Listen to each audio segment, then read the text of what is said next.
5 years ago, in 2013, I released a two-part video on YouTube called The Top 15 Scariest, Creepiest and Most Disturbing Things in Video Games, in which I discussed just that. Whilst it's not my most successful video, it is one that I took enough pride in to keep around on the channel after I did a purge of my content on the channel.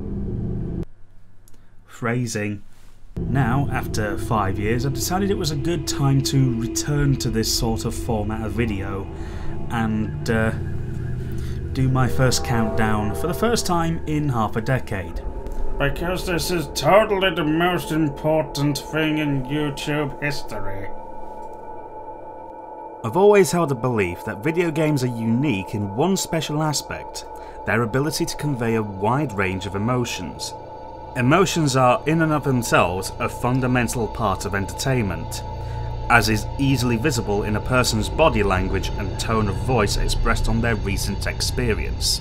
Video games are usually there for us to have fun with.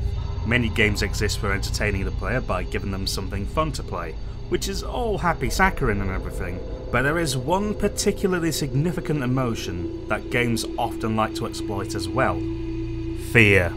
Fear in and of itself is subjective. I'm not scared by snakes or spiders, but plenty of people are.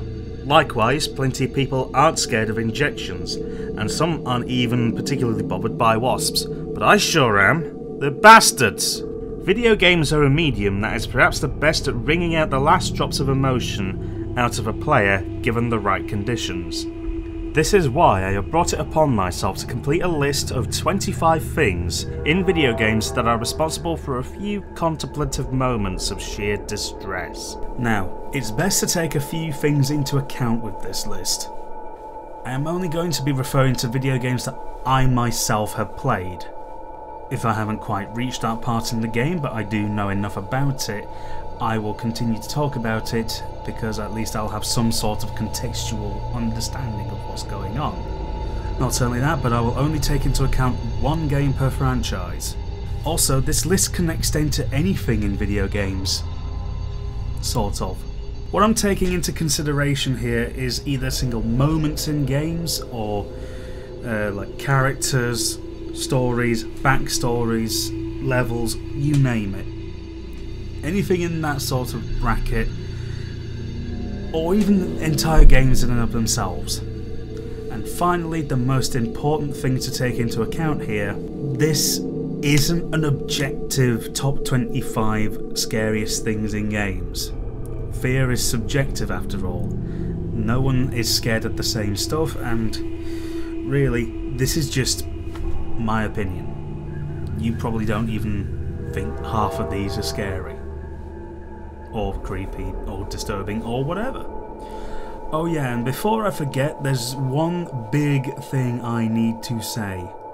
Spoiler alert! I am basically going to be spoiling whatever is in this video. Any games that appear on this video are up for discussion in their entirety.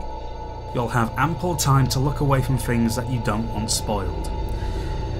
Basically, don't come complaining to me if I spoil something that you haven't seen yet. That's not my fault, to be honest.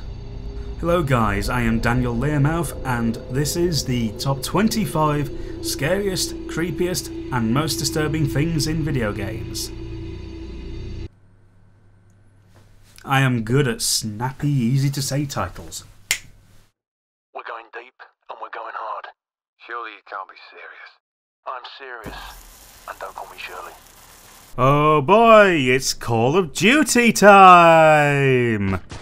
Nowadays, Call of Duty is generally seen by the more hardcore factions of the video game fanbase as weak derivative shooters with multiplayer that is coasting in neutral, with little to no innovation whatsoever, and a single player mode that is often over the top and somewhat enjoyable, if not particularly deep or interesting. Like it or not, however, it is still a franchise that rakes in a lot of money for the industry as a whole. And as far as shooters go, at least they're competently made. It's not like someone vomited out all of the code for it in a single day. In fact, Call of Duty started on a heavily modified version of the id Tech 3 engine, developed by id Software, It's still going strong, as is the dinosaur of the franchise that Call of Duty has become. And in fairness, we do have in this franchise's relatively formative years a solid bunch of games that get a lot of talk surrounding them, and rightly so. Modern Warfare, for instance, was an exciting game that also had some serious moments that demonstrated the power of nuclear war in a devastating way, and it also showed how excellently designed a stealth mission can be. However, we are not here to talk about Modern Warfare, nor are we here to talk about Activision's absurd business practices regarding the remaster. In fact, we are here to talk about a game that came out just 1 year after Modern Warfare. We are here to talk about a little World War II shooter called Call of Duty World at War. Released in 2008 for the PC, Xbox 360 and PlayStation 3, it was a first-person shooter developed by Treyarch and had some particularly interesting things in it, like a jibbing system, something that Modern Warfare didn't have. The game was split into 2 campaigns, which the game jumps in and out of. The first campaign you start is the American campaign against the Japanese at Bikini Atoll, and later Okinawa. It's not my favourite campaign in the world, as it can be pretty boring after the first couple missions. However, the second campaign puts you in the shoes of a Russian soldier, starting you after the fall of Stalingrad at the hands of the Nazis. The very first mission in the Russian half of the game, Vendetta, starts out with you lying almost unconscious in a dried up fountain, along with your dead comrades being pecked at by carrion. A Nazi approaches to check on the bodies and shoots a few stragglers, but leaves you alone, assuming you are already dead. Moments after he leaves, you are given control, and a certain track plays.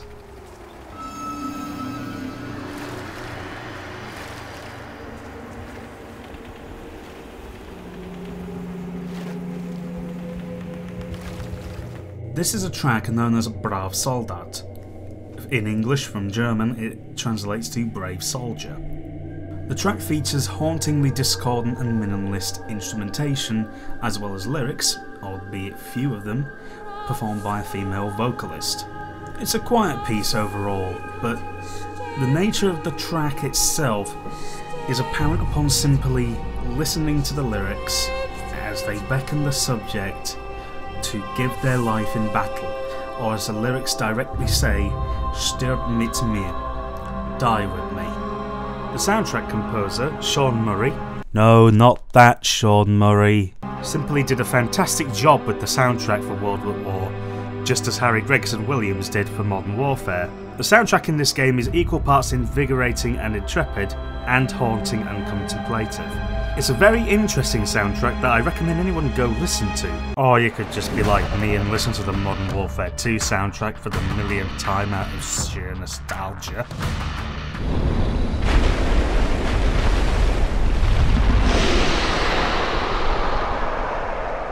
Naturally, we would have to mention something like Dark Souls, because apparently not referring to Dark Souls in a video game related essay is in itself the Dark Souls of essay reference avoidance. I am so sorry for that. Dark Souls is generally regarded as one of the greatest games of recent times, certainly of this decade, and with the recently released remaster of this game, you may recognise this series of games as one that takes no prisoners. It rewards a player's ability to push through challenges in an old school style by being punishingly difficult, but by giving you a bunch of lifelines and ways to assist your plight. In the first Dark Souls, you play as someone referred to as the Chosen Undead, and your goal is, well, relatively vague. At first it was to ring the 2 bells of awakening, then go through the House of Fun, now I've come of age, welcome to the House of Fun. Then you go to Anor Londo to fight Pikachu and Snorlax, or Biggie and Smalls, whatever comparison you wish to make, and then you see an amazing chest ahead and acquire something known as the Lord Vessel. Anyway, you acquire the Lord Vessel and are instructed to acquire the 4 Lord Souls. Those being that of Seath the Scaleless, a big scaleless dragon that has a crystal fetish, the 4 Kings, the only boss in the game that actively necessitates wearing a particular piece of equipment to fight it, the Bed of Chaos, the most pointless boss battle in the game and is more of a puzzle than anything else, and the one that's relevant to this part of the discussion, Gravelord Nito reigns over the area of the game that is relatively easily accessible from the start, the Tomb of the Giants. In order to access it, you need to defeat Pinwheel, which, not exactly hard to do, it's more challenging getting to Pinwheel than actually fighting it. After that, however, you go into an area of the game that is absolutely pitch black with a few shining objects serving as breadcrumbs for your destination further down. And further down is a series of skeleton enemies, particularly ones of an overbearingly large nature. Some of them are even capable of archery, and in amongst them, further down, are ones that can simply be described as absolute nightmare fuel. Incidental segue, but have any of you seen the TV series Nightmare? In the earlier series of that show, 1 through 3, there was an entity known as the Catacombite. It was a creature that filled up half a room and damaged the Dungeoneer's life force if he came into contact with it. The issue there being that there was often something placed beneath its maw, or the rear exits which it stands at need to be accessed. That's kind of what the skeletal beasts from Dark Souls remind me of. In any case, the skeletal beasts here in Dark Souls give me conniptions thanks in no small part to their very aggressive nature. They will come at you and practically tear you limb from limb if you attempt to fight them. Not helping matters, of course, is their substantial pace. You can run from them, sure. They'll just come back to haunt you. There's even a bonfire further down in that area that you can access after running from these enemies, but have fun actually accessing the bonfire in the same instance as activating it if you do run away from these enemies. These skeletal beasts are my biggest sticking point about this area, as their motions, feral behaviour, and generally violent disposition adds to an already particularly terrifying environment.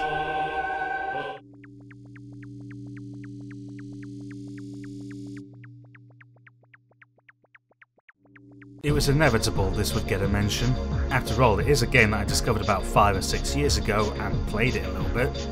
Yumeniki, or Dream Diary as it translates to, is a PC-only RPG maker game that revolves around your hikikomori protagonist called Madotsuki, who spends her whole waking existence inside her own apartment. In her apartment are such things as a writing desk, a television with a games console attached, a door that accesses a balcony, a door to outside of the apartment which Madotsuki refuses to open, and a bed. Obviously, short of playing the console ad nauseum, you decide to jump into bed, largely as it allows you to enter Madotsuki's own dreamscape. Now Madotsuki no longer has any qualms about walking out of her front door. Doing so brings you to something called the Nexus, a plane where 12 other doors are accessible, which brings you to other worlds within Madotsuki's dreams. Now, what is the objective in this game? Well, throughout these worlds there are things called effects. Interacting with specific entities in the world give you all manner of effects.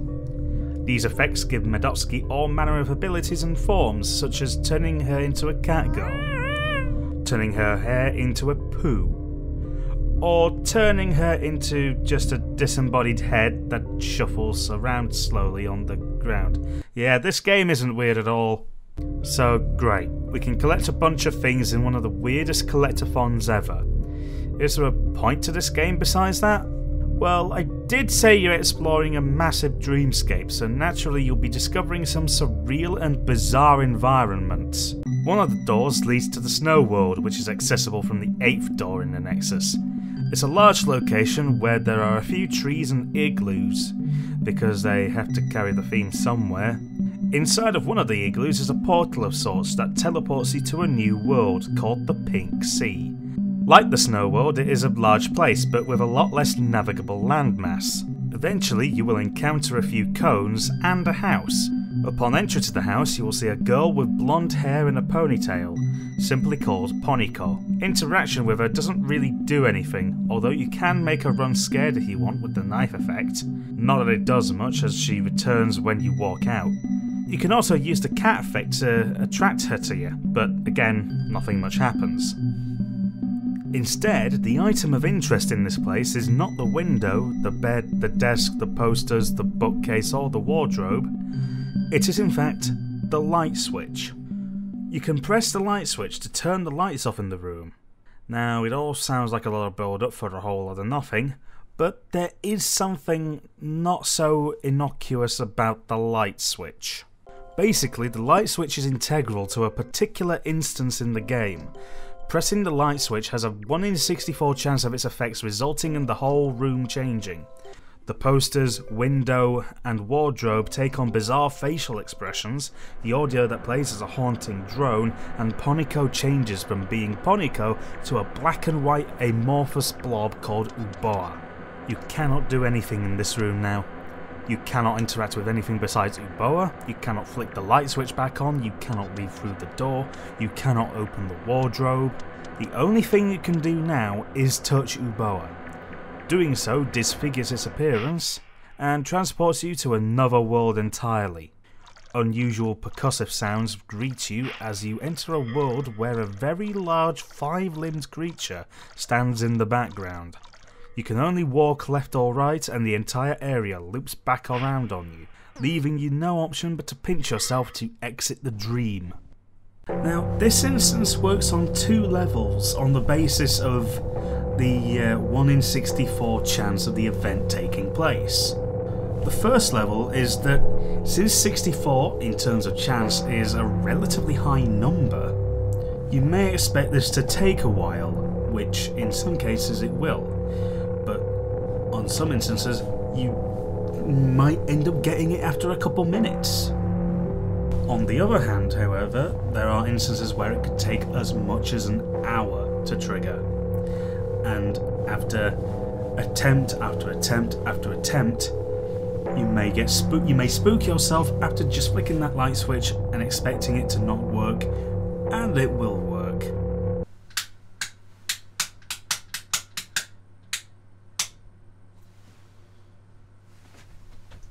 Well, that's just convenient, isn't it? My light's blown. Also, have I got time for a quick review? Cool? Cool. Now, there is a sort of remake of Yume Nikki out called Yume Nikki Dream Diary. It's not too far removed from the original game in that you are the hikikomori known as Madotsuki who refuses to leave her apartment outside of her dreams. However, the style of horror is markedly different, as unlike the original game, the remake is a 3D game with 2D side-scrolling mechanics. Whilst in the original game you don't necessarily die, the way in which the remake is designed makes it so that you have puzzle sequences that may or may not result in Madotsuki being moved back to the start of the scene if you make a mistake. It's less Yume Nikki and more another world in a sense. There is less of an opportunity for exploration when your view and movement are restricted. The remake isn't necessarily a bad game at all, in fact I personally appreciate the efforts made to bring Yume Nikki into 3D, and after all is said and done, it is a pretty decent little game. However, I encourage anyone wanting to buy that version to wait for a sale, as the asking price for it is rather high. This is not a game I would spend £15 or $20 on, but I would spend a £5 on it without much issue. Alternatively, you can download the original version of the game either online somewhere or through Steam via Kadokawa's release of the game, who seem to have picked up the Yume Nikki brand for some reason. Whichever way you play, however, enjoy getting lost in the weirdness that is Madotsuki's own dreams. It's certainly a fun ride, and if you have any time to kill, go ahead. It's a fun ride while it lasts. Tell Ryan I'm sorry. No, I won't do it again. No, please, please, don't do that. The whole thing will go. No!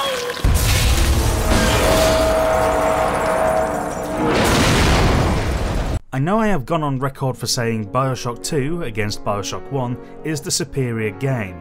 Do note though that this is based on my personal opinions that in games, gameplay trumps all, and Bioshock 2 had many improvements to the gameplay in spades. That, however, does not say that the original Bioshock doesn't deserve the love it gets. Maybe I'm in the minority that doesn't think it's as good as it possibly could be, but for what it is, it's still a pretty good game. And in absolute fairness, the original game is a classic for a reason. Even 10 years on, it's a well-designed and thought-out game, complete with some of the creepiest and most cleverly designed moments without even bothering to go full horror. To some people's surprise, I suppose. As you begin the game, you are urged to go to the medical pavilion by your Loyal and trusty companion, Atlas to make your way through to Neptune's bounty. However, once a security issue arises, you are forced to navigate your way through the place to find a certain mad Dr. Steinman and get his security key to progress. You begin to explore the medical pavilion and all is not as it seems, although that could just be said for the entirety of Rapture, to be fair. You encounter different kinds of situations that can be seen as rather spooky, and they're all fun and exciting to say the least. For example, you encounter a new type of enemy called the Nitro Splicers, who are perfectly happy to just throw improvised explosives about the place. In terms of situations, you can explore a morgue where all but a couple lights are out, discovering not a whole lot in one area. But when you make your way back out— oh god, please don't hurt me, bad doctor! Not long after, you can access the dentistry area where, in Painless Dental, you enter to discover a few things wrong with the place. Not only is it bitterly cold, but when you walk in, jets of steam, vapour, smoke, I don't even know what it is, but whatever it is, one splicer was quick to take advantage of it and jump onto the dental chair. You then notice that there's a gene tonic on the desk in the room, and you approach it. More jets happen, and you pick the tonic up. Naturally, you prepare to make your way out of the room so you can turn around— oh shitty hell! Anyway, after this particular predicament, it's time to procure a new means of purging the putrid plague in this place by acquiring a shotgun, of course. Because shotguns solve all problems. Just ask Doom Guy. So we find a shotgun and pick it up. Why did the lights go out? Oh god, no! You have to fight a series of enemies who appear seemingly out of nowhere in an arena that is only lit by a couple spotlights towards one part of the area. It's pretty spooky, not gonna lie. However, using the shotgun, these enemies are generally easily taken care of, as is to be expected from a shotgun. Moving on from here. Throughout the level, you hear a few audio logs from Dr. Steinman himself, discussing his intentions of improving his practice and utilising the substance Adam to achieve his ends. That in itself is fine, however it also introduces the issue of him going insane after Adam's influence, making him experiment on his patients and perform more than what he was supposed to. In the end, you encounter him in his practice in front of a large glass window, with someone on an operating table and 3 others crucified, viewed as failures on his part. At least you get the chance to lay the smackdown on him now, and at least you get to take the key from him and run all the way over to Neptune's bounty to go talk to Atlas and give him assistance of whatever he needs. Would you kindly get this? Would you kindly find that? Would you kindly find that? Would you kindly find? Would you kindly get this? Would you kindly head to Ryan's office and kill the son of a bitch?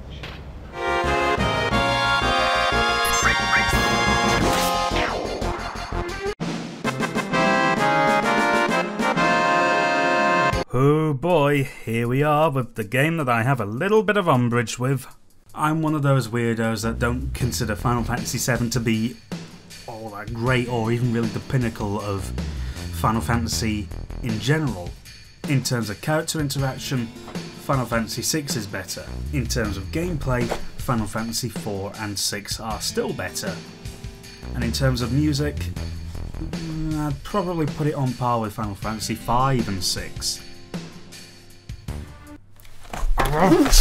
In terms of a story's darkness, however, Final Fantasy VII has that in spades. It is quite possibly the darkest game in the series in terms of its themes and its story.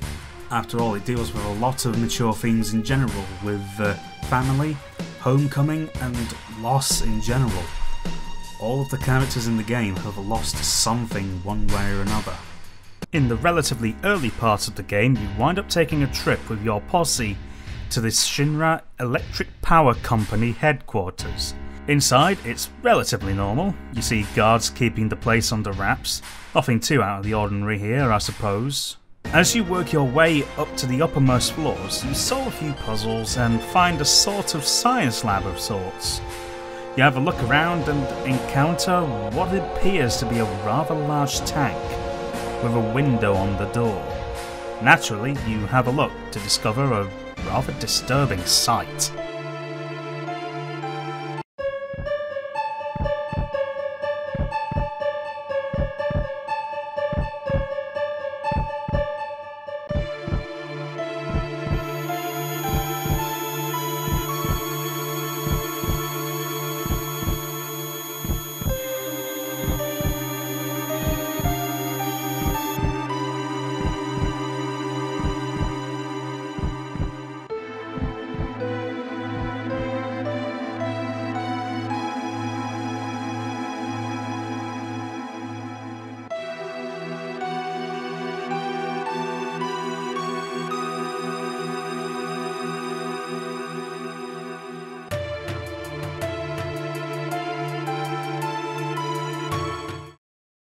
Yeah, what he said. Quickly after this, however, you encounter a new member of your party, a wolf-like being who was given the moniker Red 13.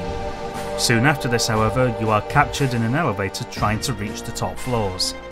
And now, your entire party is captured and imprisoned in a block of cells. Quite why a tyrannical, monstrous Goliath of a conglomerate would need such prison cells to silence its dissenters, I'm not at all sure. There isn't a lot to do in this cell apart from talk through the walls to your comrades, so you just decide to go to sleep on the bed in the cell. You then wake up in your cell.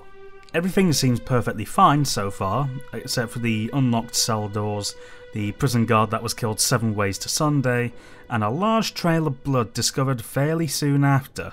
Not only do you discover those things, you also discover that the thing in the tank, the headless humanoid with an eye for a nipple, appears to have broken free of its sealed enclosure.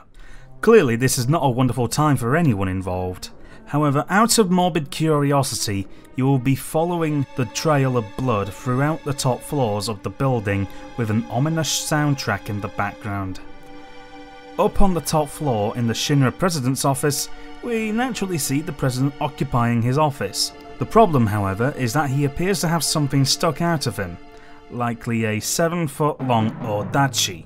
I guess that might explain the trail of blood. Final Fantasy games seldom do anything that would be considered particularly scary or creepy. In fact, for the most part, the creepiest thing in any other Final Fantasy game is there being ghosts on the train that itself is a ghost in Final Fantasy VI.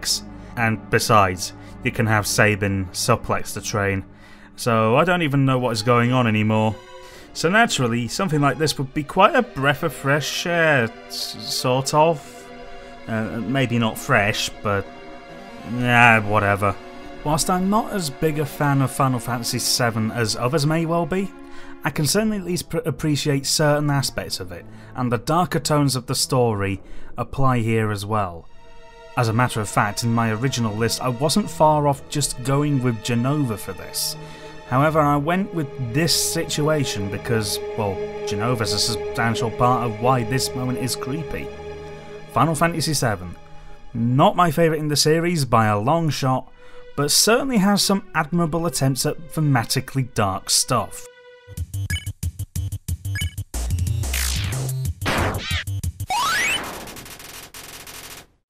I never beat this game, and I suspect I never will with an ending like this. Undertale, assuming you somehow aren't aware, is a melange of many different kinds of games, but mainly takes the form of a thematically goofy RPG, with first-person perspective battles that work using like a kind of bullet hell system. Essentially, think of this as a strange love child of Megami Tensei, Ikaruga, and Earthbound.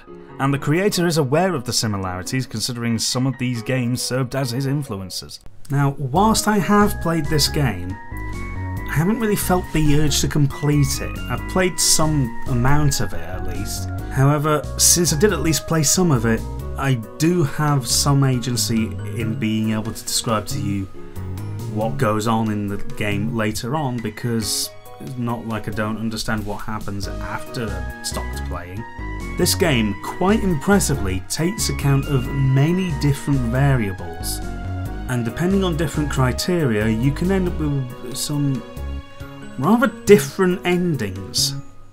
And this one in particular is genocide! Essentially, there are three main paths you can take in this game. The most positive outcome attained by taking a pacifist approach, whilst the neutral ending is done by simply playing the game without any specific aims. However, the genocide run, oh boy, this is the reason I didn't want to continue, because I don't want to have to deal with what happens as a result of your actions. As you may well expect, the basic premise of the genocide run is to kill, kill, kill. The criteria to complete a genocide run, quite simply, includes exhausting an area's kill count for random encounters. This includes 20 kills in the ruins, 16 in Snowdin, 18 in the waterfall and 40 in Hotland, and killing every single boss and mini-boss. This includes, in order, Toriel, Snowdrake, Lesser Dog, Dogai, Greater Dog, Papyrus, Undyne the Undying, Royal Guards, Muffet, and Metaton Neo. Now, you can spare any number of encounters, but you must exhaust the kill count for each area, and you must kill every single boss. Doing this changes things quite a lot.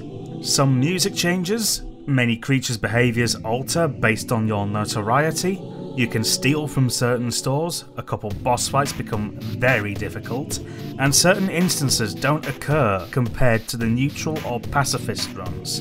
It all comes to a head, however, at the end, as after fighting Sans in what is considered to be the hardest boss fight in the game, you enter a throne room to see Asgore looking at a flower, and upon seeing the protagonist, he comments that he had never seen a flower cry before. Interacting with him will initiate a battle screen, however he clearly does not wish to harm you and wants you to calm down.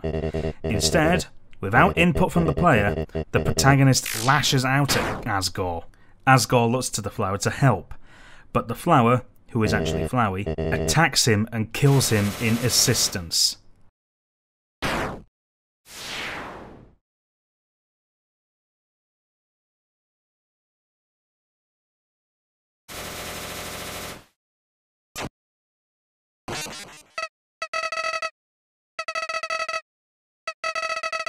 However, the protagonist turns on Flowey. In an attempt to get the protagonist to stop, he begs for mercy. This is the very last point in which the player can stop the genocide run by quitting or resetting the game. Pressing an action button once Flowey begs for your mercy will result in the protagonist attacking Flowey 8 times until it dies. And then... what? Well, someone who appears to be the protagonist seems to be talking to the player directly. Addressing themselves by the name that was input by the player upon starting the game, they talk to you, whilst a shrill sound plays in the background with irregular heartbeats. This being tells the player that their human soul and determination was as a result of their reincarnation into this world, and that the events that unfurled along the way led this being to recognise and understand their purpose. This being also claims to be the manifestation of the feeling the player receives as the player sees his stats go up in one way or another in battle, like health points, attack, damage, defense, experience, gold, and so on, and proposes to the player that they destroy this world and start anew. This being then provides the player with a choice: to erase this world, or to leave it as it is. Choosing to erase this world will lead to this being declaring that you and it will be together forever, before an attack animation plays out and a whole display of 9s appears on the screen, shaking. Alternatively, if you choose do not, this being questions your actions here, believing you to be sorely mistaken, and that you have no choice in the matter.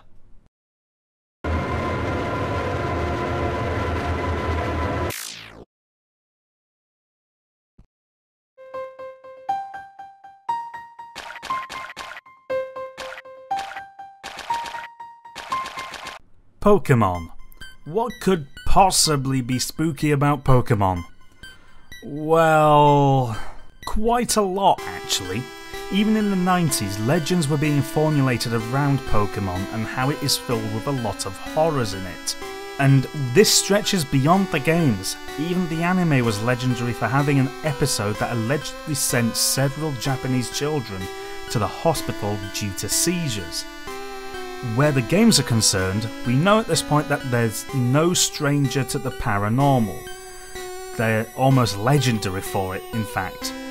In fact, the most commonly attributed scary thing in Pokemon is Lavender Town from the first generation. In fact, I'd go so far as to say it's the most famous example of creepy or scary locations in games. However, personally speaking, I don't find Lavender Town that scary. And especially the music that plays in the background there gets far too much airtime for what is essentially a slow, plodding dirge. In fact, the only reason why I think it gets as much airtime as it does is because of a story that released around the time of the original Japanese game's release, in which the original song used some sort of techniques in ASMR called binaural beats.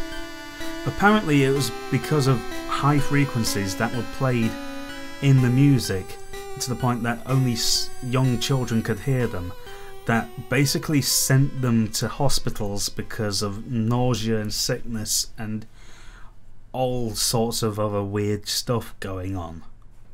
Even to the point of committing suicide, apparently. Which, not only is that corny and cheesy, that's just a story whose weight I cannot verify. In any case, we aren't here to talk about the first generation of Pokemon games. Instead, we are here to talk about the fourth generation of Pokemon games. Yes, we are talking about the generation that is, apart from possibly the fifth generation, generally seen as the red-headed stepchild of the franchise, a reputation that I honestly don't think it necessarily merits. When Diamond and Pearl rolled out with the old chateau, Neri and I was battered at it in spite of a Pokemon that was able to take intimate control and the form of different electrical appliances. I guess people aren't really scared of a toaster Pokemon, so it would take something a bit more supernatural to catch people off guard. And in fact, Spear Pillar was kinda there, really. In Diamond and Pearl, it didn't really serve a major purpose overall, so much as it was there to introduce us to the concept of a Pokemon creation myth. However, it would take a couple years in the new game for this place to be truly utilised in Pokemon Platinum Edition. Just as Emerald was to Ruby and Sapphire, Platinum was to Diamond and Pearl. It provided a new experience that integrated both games and included the cementation of a few optional concepts into the main game. One of those optional things was the legendary Pokemon by the name of Giratina. It was a Pokemon you could encounter late game after beating the Elite Four and the Champion, but in this instance it felt like you were up against a regular old legendary. Not in Platinum, however. Instead, we are treated to a particularly bizarre sequence atop the Spear Pillar. In the fourth generation, the baddie du jour is Team Galactic. Its leader, Cyrus, has the goal of creating a new universe with blackjack and hookers.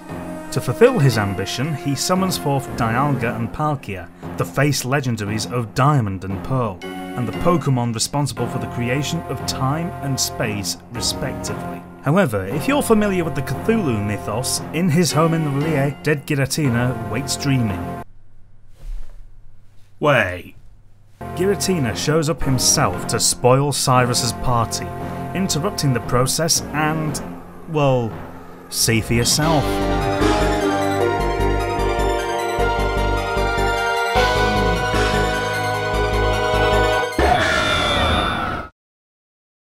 While Dialga and Palkia are capable of controlling and manipulating time and space respectively, Giratina is the manifestation of antimatter. And considering he left an interdimensional portal open after dragging Cyrus down with him, and considering the spear pillars for which the mountain is named are bending towards the portal, you decide to go in and see what's what. What lays in wait for you is a world of great illogic. Logic will not help you here, for this is a world where water can flow vertically and you can walk on what should be walls, and the greatest mechanism of this place is one of great abnormality. Welcome to the Distortion World, or Torn World in Japanese. It's a place where the laws of physics aren't laws, but mere implications that hold no bearing on this particularly peculiar place. In any case, you'll be walking on ceilings, traversing waterfalls flowing along a wall, all the while Giratina flies about the place like Nightmare from Metroid Fusion. Your purpose here is to locate Cyrus, the leader of Team Galactic, and stop him from potentially destroying the universe just to create one like the one he's inhabiting within the Distortion World. After defeating him, of course, you get the chance to catch Giratina itself.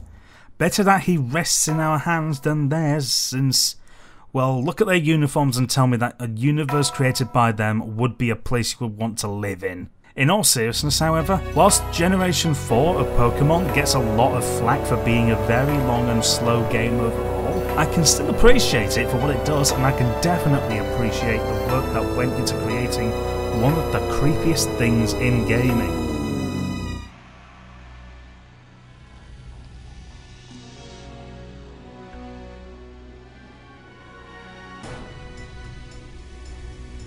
Oh wow, Unreal turned 20 years old recently.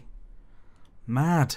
Just as Duke Nukem 3D and the Build engine were to Doom, Unreal and the Unreal Engine were to Quake. Unreal from the flyby scene served as a fantastic demonstration of where 3D games could go in terms of technology. This demo showcases things like particle effects, detailed textures, reflective surfaces, skeletal animation, water transparency, and it delivered it all on a Pentium 2 with a 3DFX Voodoo 3. For 1998, the Unreal Engine was a marvel, so it's hardly surprising to see why 20 years on, the Unreal Engine has become the most ubiquitous engine for video games. And this is the little game where it all started. This game starts out with you as a prisoner aboard a ship known as the Vortex Rikers, and I am resisting the urge to make some jokes about Star Trek The Next Generation here. The ship is damaged quite terribly and eventually crash lands onto the surface of the planet Napali, home to the race of four-armed humanoids called the Nali. However, it seems like everyone on the ship has disappeared, with the only things around being enemies of different kinds. You make your way through Napali trying to piece together a way to get off the planet, to reach a place called the Rajgar Mines. Within the mines, you find a door with a force field over it, which blocks any access, so you have to find an elevator to go downstairs and switch the force field off. And once you do that, you make your way back through the corridor. What's going on here?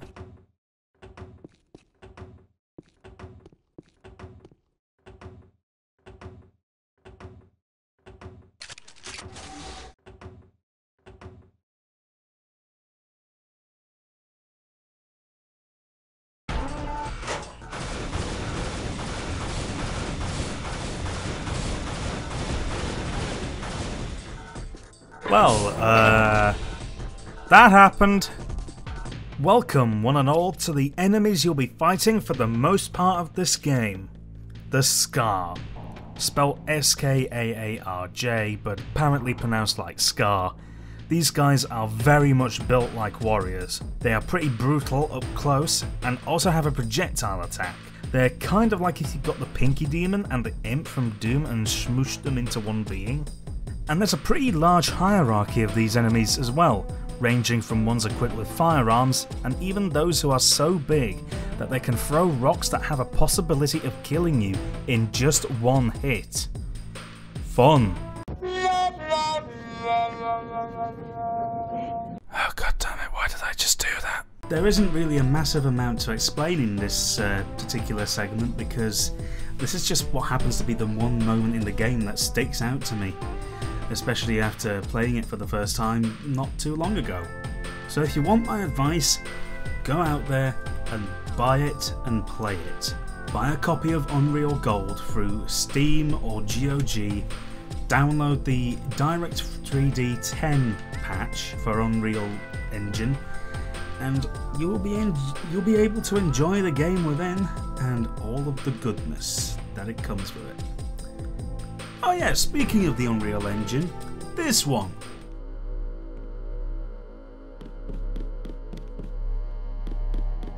Mr. J.C. Denton, in the flesh.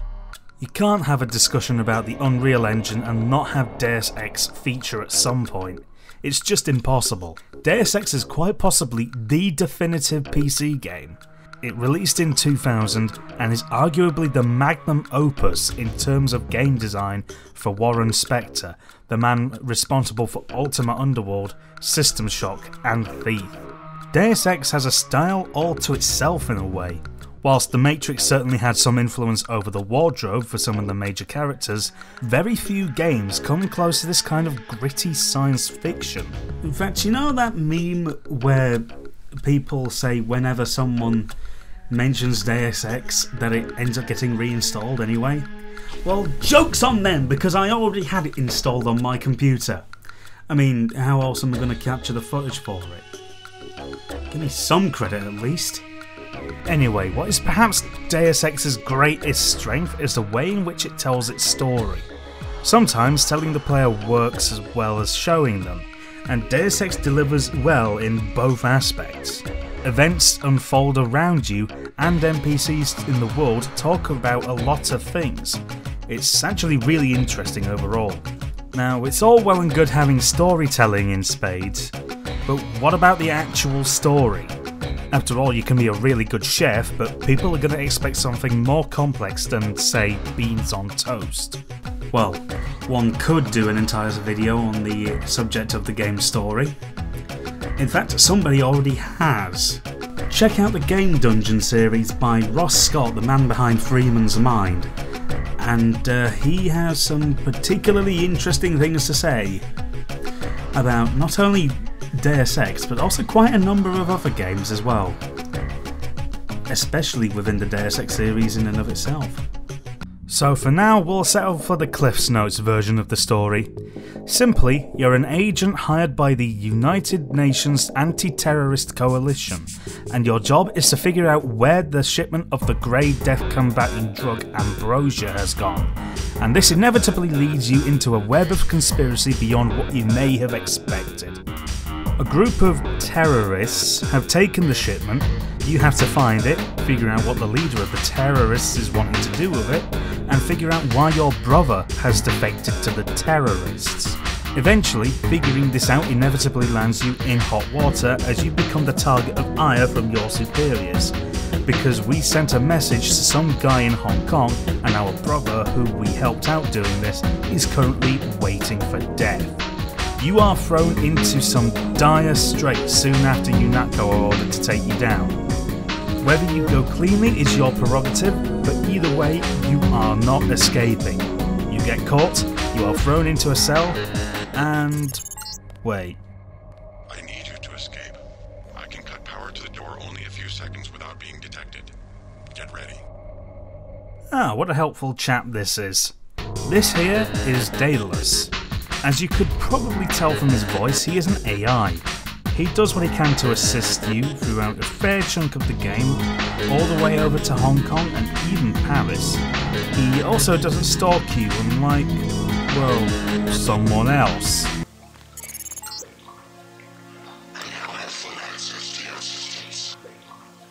This is Icarus. His raison d'etre in this game is purely to make you feel as uncomfortable as possible.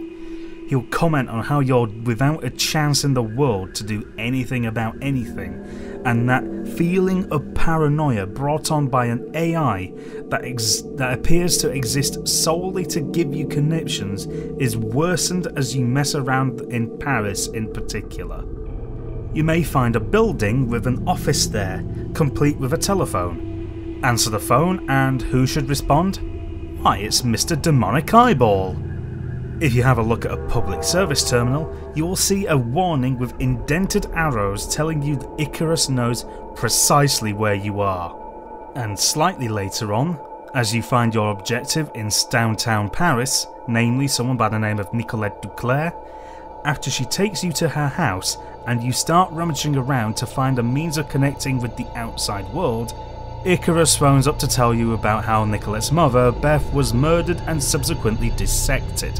Icarus's sole reason for existence at this point is to make you feel uncomfortable, as I already said, but later on it gets quite a bit worse.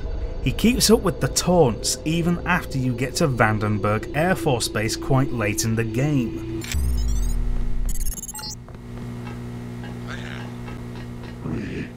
I'm losing Daedalus.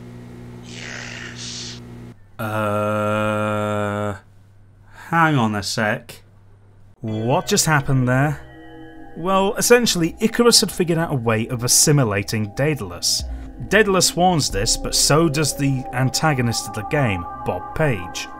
Not very long after, Icarus consumes Daedalus, and the result of one being eaten by the other is, well, Helios. Helios is one of the central characters in the very late game, and is one of the candidates from which you may choose as a way of ending the game based on their advice. Helios's intent is to merge with someone that could serve as a benevolent dictator in a sense, since its goal is to create a utopian society and needed someone with the capacity to understand human behaviour. So naturally, he picks the guy who was brought up as something as a test tube baby and has no capability of smiling. But even then, Helios still sounds somewhat screw loose, as evidenced by the occasional bit of contact between you and it. A corpse, yes. You feel something. I must know what you're feeling. I joke at the end of that previous bit, but the whole situation of how Helios came to be is messed up, and this is impressive considering it's a sci-fi game made by the guy who brought about the System Shock series. And believe me, we'll get to that in time.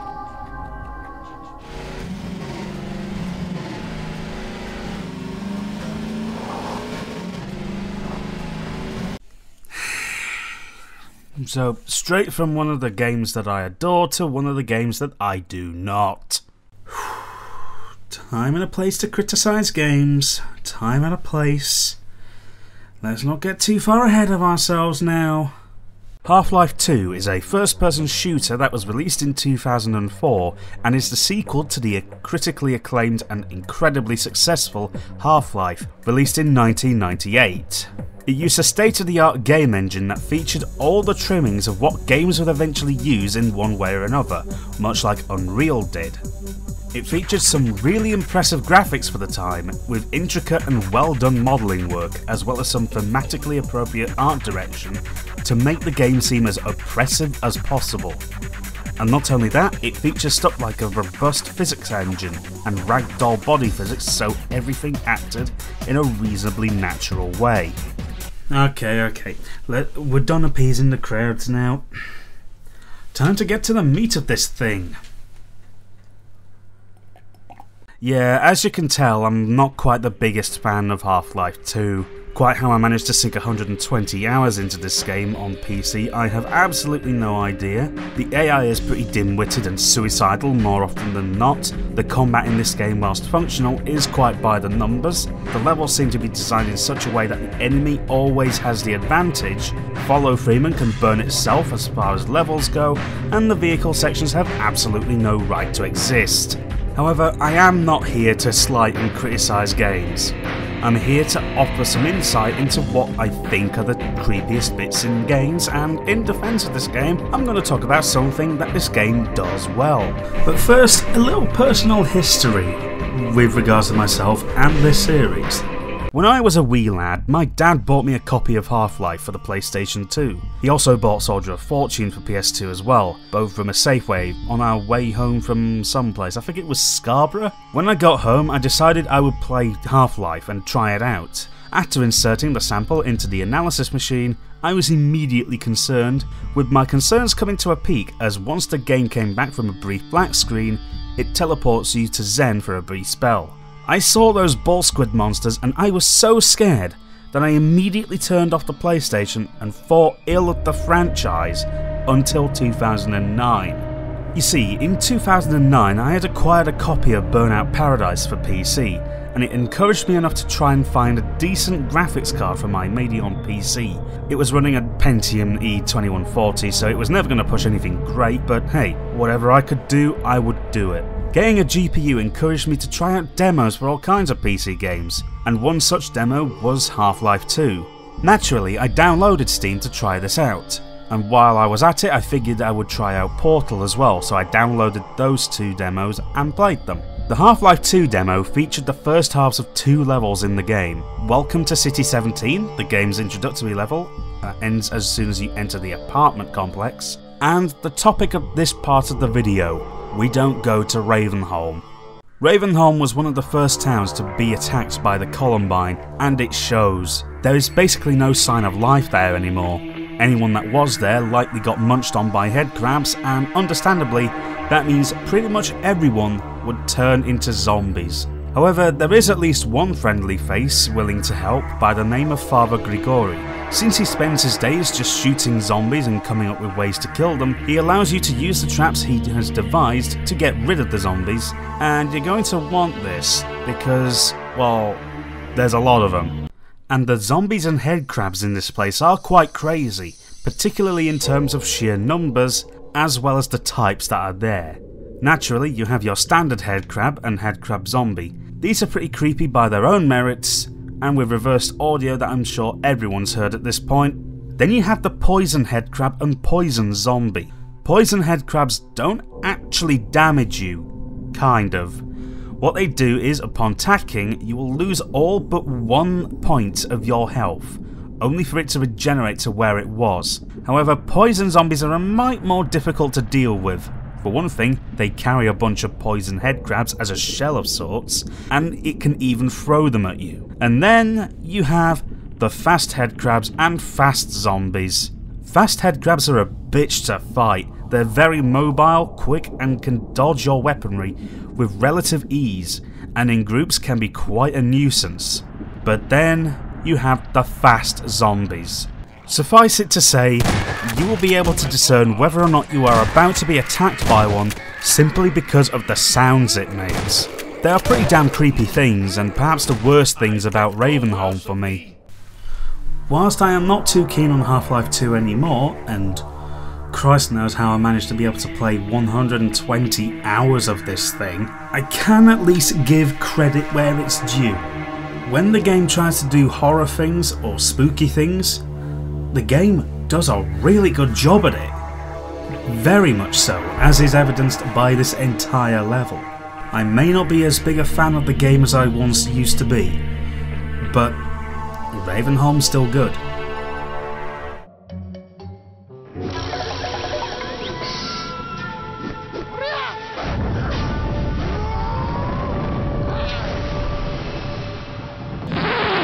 Oh boy! Speaking of games whose reputation flatters to deceive, Okami is a game that sold a lot less than it probably should have, but at the same time it has a fan base that seemingly think this is a game without flaws. In fact, I remember a YouTube channel I used to watch get shit on for his opinions on Okami to the point of receiving actual death threats. Fan bases suck. As for my own issues with this game, it plays far too much like a Zelda clone than what I am comfortable with. The battles are way too slow. One boss fight did not need to be repeated a further 2 times, including as part of the boss rush at the end of the game. And the paint controls not recognising that I'm trying to draw a circle. God damn it, why would you not blossom, you flowery piece of shit? I will give credit where it is due, however. After all, I don't entirely hate this game for its shortcomings. The art, presentation and music are simply gorgeous, and I don't doubt that this is a point that is universally agreed upon. The game's general presentation style utilises a style of traditional Japanese art called sumie. Sumie is a Japanese kind of ink art which allows this game to use rich colours and thick, bold outlines. It also allowed the game to take a more stylistic approach rather than realistic, which is what the game was intended to have in the first place. Okami's music, too, features a lot of traditional Japanese instrumentation, so you can expect a lot of drums and flutes in order to fit the situation. The end result? You end up with a game that not only looks amazing, but it also sounds amazing. Unless, of course, you walk into a cursed zone without realising what is so bad about it, and you end up spooking yourself with— oh crap, that's not wrong turn. Quite some distance into the game, you enter one of the most contrasting areas of the game, the Oshima coast. There is a shrine, a ship that appears to be quite terribly cursed, and a city that seems to have some rather bad mist hovering over it. Within the city, you encounter a priestess by the name of Rao. She is known across the land of Nippon for having breast physics. She also lost her prayer slips, which turn out to be especially useful later on, so naturally, she tasks you with finding them. Time for you to become a part-time Moses and part the tides in order to access the ship. Oh, by the way, in the sequel, Okamiden, the ship's name is Goryo, which is also the name of an old Korean kingdom to which the name Korea originates. After you've done all that and entered the ship, she begins to ride you. I am trying as best as I can to make this not sound as sexual as possible. Anyway, welcome to the sunken ship. We hope you enjoy your stay. Now, as you can tell, this ship is quite terribly cursed, if not because of the overall somber tone of the music, but also because of, well, everything that occupies the ship. Thankfully, since you have Rao on board with you, you can use her to your advantage by painting a line connecting her to the thing that you want to affect.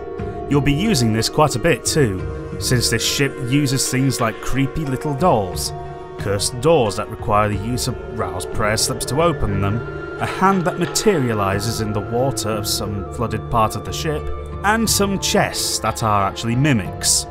If that's not foreshadowing, I don't know what is. And lastly, we have two aberrations present, both of which are prior bosses.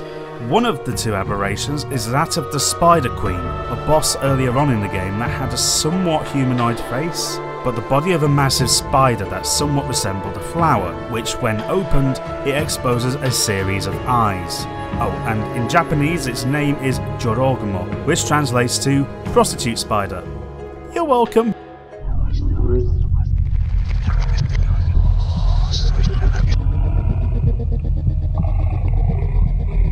Now for something that's actually kind of obscure. Huh. You probably don't know who he is, but I'm actually quite fond of the games made by Richard Perrin. He's an indie developer who primarily focuses on puzzle-focused games. And the one that got him on the map is the one that we are going to talk about today. If you like point-and-click adventure games, you kind of owe it to yourself to play The White Chamber. It tells a story of a woman who was trapped in a strange sarcophagus on board of a space station of sorts, and you are seemingly the only surviving crew member. So basically, this is Red Dwarf if it were a horror point-and-click adventure game, and a very Westerners' view of Japanese anime in the early 2000s. In any case, the station is pretty much derelict, and the game constantly asks you questions about something you had probably done, but either don't remember it or maybe don't realise you had done. It's not an especially large space station, but as you look around, things get slowly weirder and creepier. As you explore the station, you discover a few video discs by a researcher who was hired to assist in something, it would seem. Not only do you find those discs, but you also find, weirdly, body parts. Yeah, I don't get it either. The ambient audio in the background maintains a feeling of paranoia within the player, and after you enter the sick room and come out with an envelope, things take a turn for the worse. As you exit the sick room, the environment takes on a more Silent Hill kind of appearance. You're gated off from most of the lounge area by fences, and you have to exit via the south door, which leads to the console room. Or so you'd think. Instead, the room you expect doesn't appear. Instead, you enter a corridor of sorts, split into two by another fence. On your side, it's just a straightforward walk to the end, even though the somehow brick wall is partly destroyed, revealing fleshy, grotesque awfulness. On the other side, a strange eye thing is nailed to the wall, and a decapitated body hanging upside down is held in chains attached to the wall, and some sort of hole is present in the ground. So we're clearly in Silent Hill if it were a space station now. Let's hope it clears up when we get to the end of the corridor. I'm sure there's nothing to worry about. Well, you're now in the exact same corridor as before, except for one difference. There's now a traffic light suspended from the roof. This better not actually be Silent Hill already. Let's move on already. No point dwelling on this. Oh no. We're in the corridor again and the eye is open. And there's a green light on the traffic light. And the music in the background is intensifying. This is not pleasant. I've got to get out of here already. Oh, again with the corridor. Except this time the light is flashing amber. Oh jeez, this is getting worse and worse. Don't know how much more I can take. Oh shit, the eye is twitching now. I don't like this. And I don't like this at all. Also, the traffic light's red and the music's getting worse again. End already, please. Thank goodness for that. We're out of the corridor. But where's the console? Why is there a massive chasm in the room? Well, looks like I have no option but to go to the bridge again, since that's the only accessible room. Also, it might calm the music down a bit because I can't hear what she's saying! Yes. Now I can hear myself think. The downside here is that this place has gone all bloody demonic as well, so that's not too big of a saving grace. In this room is a suspension tank of sorts, where a body is floating in it. In order to actually do anything, you need to flush the body out of the tank. However, it appears to cause a jam in the pipes, so you walk back to the door, but a pipe is rattling. Naturally, the best course of action is to hit the pipe with an axe. And there we are, another arm for the taking. So now we have this other arm, we can go outside of this room to be greeted with the station being back to normal from what I can perceive. To save you from being spoiled on the story details in this game, I'm going to end this segment here and implore you to go check the game out for yourselves. Also, don't bother waiting for the HD remaster for this. It was supposed to be out at some point, but I'm guessing the person who was supposed to be redoing the animation for this game ended up moving on to other projects. And considering the trailer for the game shows up as being unlisted on YouTube, I'm fairly sure the project has stalled. My advice is to make do with the dated late 90s, early 2000s anime look for now. Also, don't worry, this is one of those games that doesn't necessitate the use of a guide because of absurdly complicated puzzles or anything. It's actually fairly easy and has an amount of logic to it. Go ahead and enjoy your time on this station. I mean, what else are you gonna do?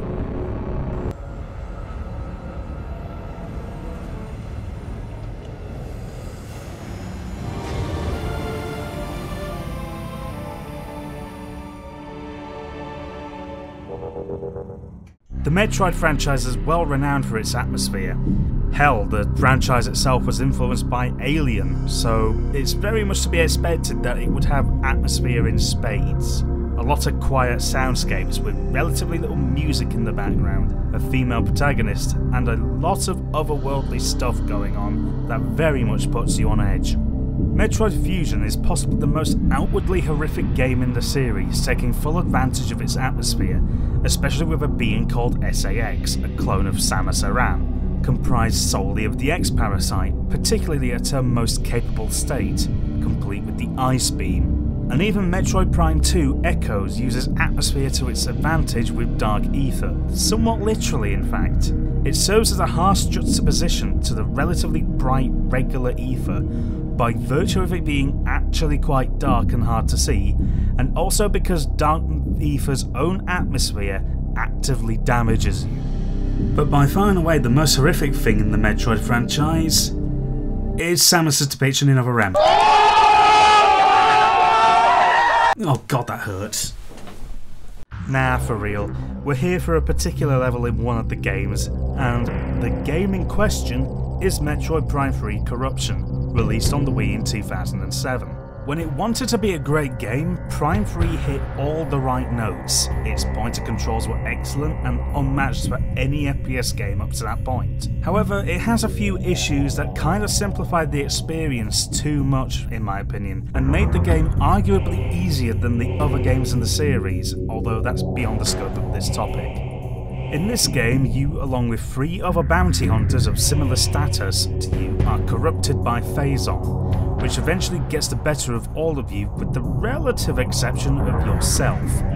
You journey around, taking advantage of your newfound Phazon abilities, albeit to the detriment of your well-being, as your face becomes incredibly veiny. The first big rush of Phazon you get results in you vomiting it back up, and the other bounty hunters wanting to kill you. At around the 2/3 point in the game, your friendly neighbourhood brain-in-a-jar computer, Aurora Unit 242, tells you to go to the Space Pirate homeworld, and that a secondary area is open to you, should you wish to explore it at this time.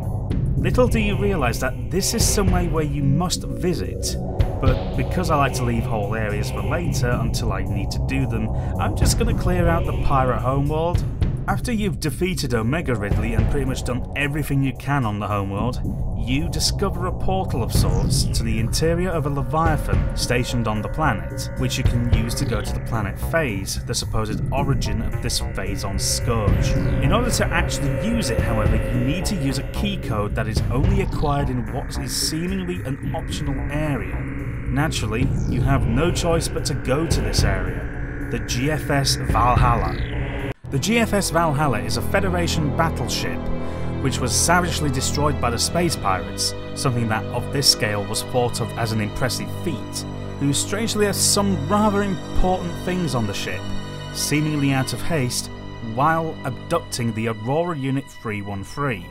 This left the entire ship devastated and allowed for different creatures to take up residence in here, particularly ones comprised of Phazon, and the soldiers that were once there no longer are alive, but still exist as husks that, upon contact, disintegrate. Valhalla has one particular oddity, however. Throughout the game you'll have seen a bunch of bright green power cells. Collecting them is quite important for the simple reason that, well, they serve as keys here. There are 9 cells in this game and 9 cell slots in Valhalla. Now you can make it to the objective without using all of them. You will need 5 at a minimum. Of course, using all 9 cells does allow you to access a few extra items that add to your 100% completion bonus, so there is some incentive to do it. You also encounter a boss in this area. Well, it thinks it's a boss at least. But really, if you went there at the end of the game, the boss is a complete cakewalk because you'll have the Nova Beam and the X-ray visor, so you can target its core and kill it in one hit. As for the audio in the background, the first track you hear upon your visit here is quite spooky in and of itself. However, you also have a second track which serves primarily as ambience, and dear God is this genuinely scary, I feel.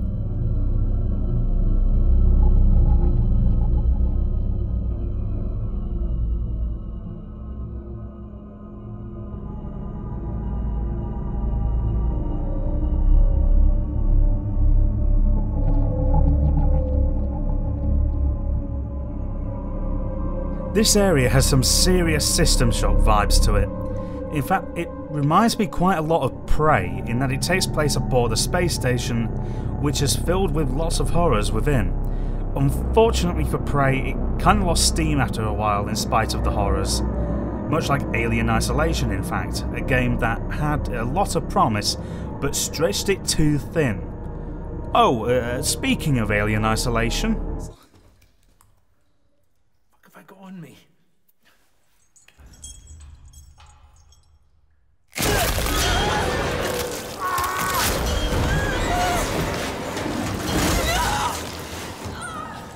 Alien Isolation is a game where the critics generally agree on 2 things. The alien AI is fantastic and the game is excessively long. In my opinion, horror games work best when they aren't very long, usually around 8 hours at maximum. This is so that it makes it difficult for the player to necessarily exploit the horrors within the game. Alien Isolation in my first playthrough took me 15 hours.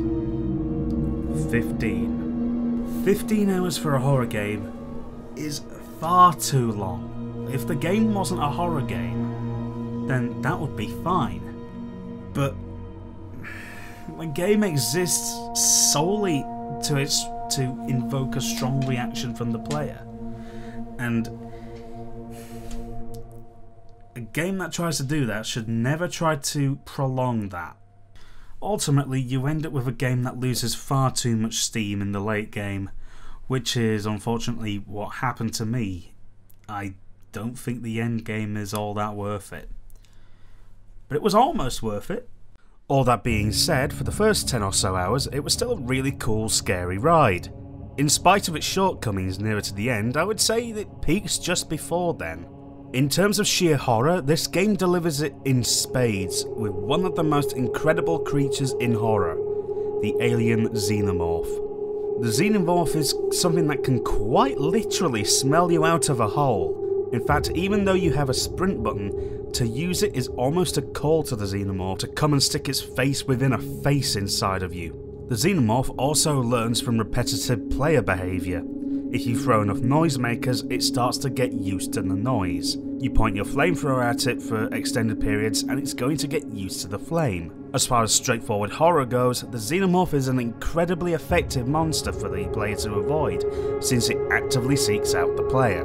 However, you eventually get to a point where you have to purge the xenomorph off of the Sevastopol station. To do this, you have to disconnect and jettison a part of the station. You end up jettisoned briefly along with it, but after a mild moment of panic, you make it back to the station proper. So after a little while, you have to explore more of the station, and eventually you have to make your way to the Apollo core, since Apollo doesn't allow you access to the ship's controls due to an unidentified presence. Also, the androids that roam around the station are still quite resilient, so you have no option but to go to the core. Now, things seem relatively normal at first glance, since it's a kind of massive power generator here. However, you move further along and access an elevator, only to realise there is a greater issue than you could possibly have bargained for. As the elevator doors open, you discover that there is some sort of fluid on the ground. Not only that, but the chitinous walls are all but indicative of one thing. You may have purged the xenomorph, but there's plenty more where that came from. In this area, your motion detector is absolutely useless, as the display just beeps and boots without end. It's a potential hindrance more than it is of help to you. And you're not just facing one xenomorph here, or two, or even really three. You're facing a goddamn nest of these things, complete with eggs and facehuggers. And your objective here simply is to provide enough power to the Apollo core to purge the nest. Sounds simple, but you then remember you have to navigate the nest with all of the xenomorphs just smacking their jaws waiting to get you. This is the moment where the entire game peaks, I believe. The xenomorph reveal was great in and of itself, and the moments you have with the working Joes are in and of themselves quite creepy. But this is the point where all the tension, fear, anxiety and stress culminate to create a fantastic moment. Unfortunately, from this point onwards, the game takes a steady, noticeable dive into the murky waters of the mundane. Its ending sequences are far too stretched out to be fun. You have to leave the Sevastopol, and all of a sudden, you have stuff like the facehuggers to contend with. And one time for me, a facehugger spawned and supposedly chased me. For some reason, an animation played whilst I was nowhere near it, and it killed me. It also doesn't help that it ended in such sequel-baity fashion. Come on guys, give me something more satisfying next time. Our presence in our institution is temporary. What? Don't you trust me? It's crazy to think how influential Batman Arkham Asylum turned out to be. It's also crazy to think how badly it all came crashing down after Arkham City. Now, that's not to say Arkham City is bad at all. In fact, out of the entire series, it may well be the best. But Arkham Origins wasn't especially well received and overall forgettable, and Arkham Knight was generally panned as a result of the notoriously awful PC port. This is the exact reason companies should not expect brand power alone to shift copies of something. Look at Batman vs Superman. That didn't exactly do great, did it? Anyway, avoiding any further references to cock-ups in the series, it's fair to say that Batman Arkham Asylum was a fantastic game. It is quite possible that this was the first one that made you feel like the Batman. You collect a bunch of gadgets, stealthily move around the asylum, and smacking every inmate around like it's nothing with a combat style that I'm going to refer to as Krav Maga. Bat puns aside, the game plays incredibly smoothly. It's like a cool, refreshing drink on a summer afternoon, which punches you in the gut from within and wants you to know that it has control of your innards or something. The first hours in this game pass by with a smoothness of their own. It's just a few problems that the Batman has to deal with and is more than equipped to do so. That said, you are in a mental asylum. Things are going to be weird by nature and you'll discover some rather bizarre stuff. And no doubt do you encounter some bizarre stuff. After a couple hours, you encounter an elevator. You enter it and Joker gives you a stern talking to. Prepare to face your fears. All of them! Upon exiting the elevator, you see in a room a few inmates who are quite clearly scared out of their wits and want the mental torture at the hands of the doctor tending to them to stop. Get me out of here, please, someone!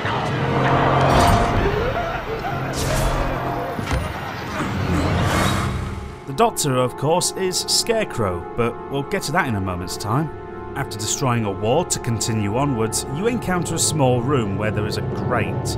You see Commissioner Gordon there being dragged away, and once that happens the camera goes all Dutch on us. You move through a vent shaft, and after exiting it, you discover Commissioner Gordon again, but dead, sat down on the floor with his back on the wall. You can't do anything to help him, so you close his eyes and try to contact Oracle. However, the response you get is not what you would expect. Barbara, I'm sorry. I was too late. I'm sorry. The number you've dialed isn't available. Please leave a message after the tone. Barbara, are you there? Please hang up your phone. Walking around the area will eventually lead you towards the morgue.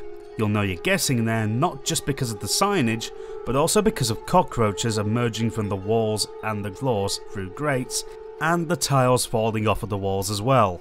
Upon entering the morgue, you don't really see all that much. For the most part, it's all audio tricks in this game, with spooky phenomena emanating throughout the entire area, and the doors in the morgue cabinets opening and closing.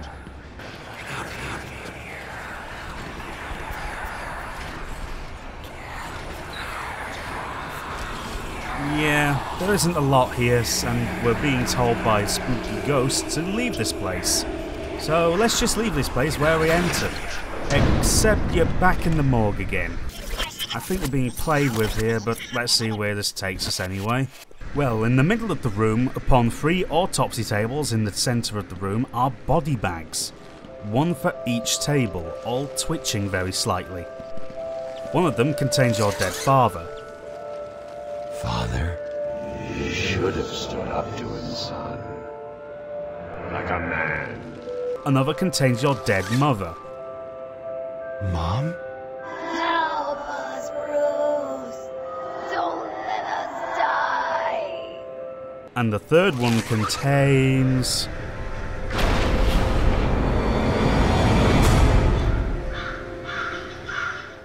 Well, wasn't that a trip and a half? And it's not even over yet. Turn around away from the centre of the room towards the door and you will find the world around you is completely broken down. When you head out, you are thrown into a stealth puzzle of sorts, where you have to hide from a gigantic scarecrow. It's not too terribly difficult, but if you are sighted, you will be killed immediately, so avoid messing up. To defeat him, at the end, you have to shine a powerful light on him, ending his reign of terror for that moment. There are 2 other encounters with Scarecrow, but the first encounter was the one that stuck out to me the most out of them all. I think the main reason why it stuck out to me was because it was wholly indicative of what the asylum had become. Nothing short of Crazy Town. I've waited a long time for this, lads. Let's start the party with a bang. Thank you very much for watching this first part of the list. As you can probably ascertain, there's another 10 entries left to account for. If you enjoyed watching what you just saw, please consider waiting around for the next episode to appear, which should appear in about a week's time from the upload of this video. Until then, Sadi.